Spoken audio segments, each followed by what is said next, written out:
Abijah reigns in Judah.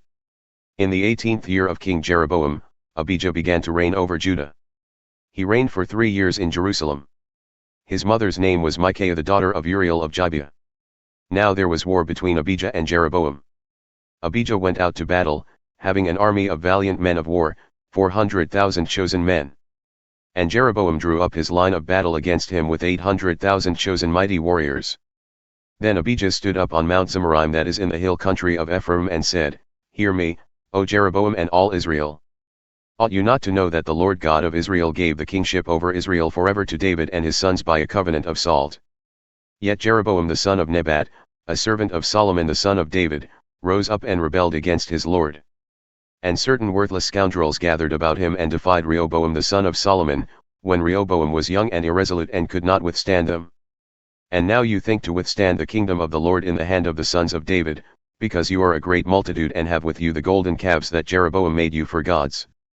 Have you not driven out the priests of the Lord, the sons of Aaron, and the Levites, and made priests for yourselves like the peoples of other lands?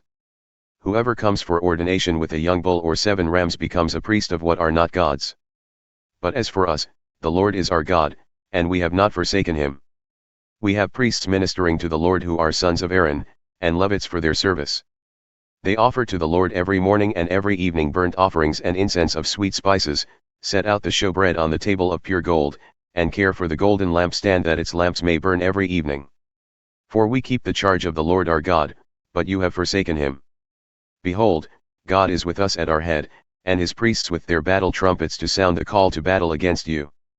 O sons of Israel, do not fight against the Lord, the God of your fathers, for you cannot succeed. Jeroboam had sent an ambush around to come upon them from behind. Thus his troops were in front of Judah, and the ambush was behind them. And when Judah looked, behold, the battle was in front of and behind them.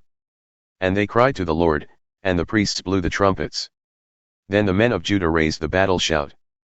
And when the men of Judah shouted, God defeated Jeroboam and all Israel before Abijah and Judah.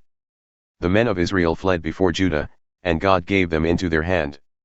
Abijah and his people struck them with great force, so there fell slain of Israel 500,000 chosen men. Thus the men of Israel were subdued at that time, and the men of Judah prevailed, because they relied on the Lord, the God of their fathers.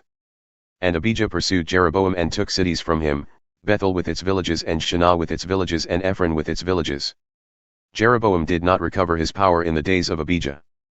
And the Lord struck him down, and he died. But Abijah grew mighty. And he took 14 wives and had 22 sons and 16 daughters.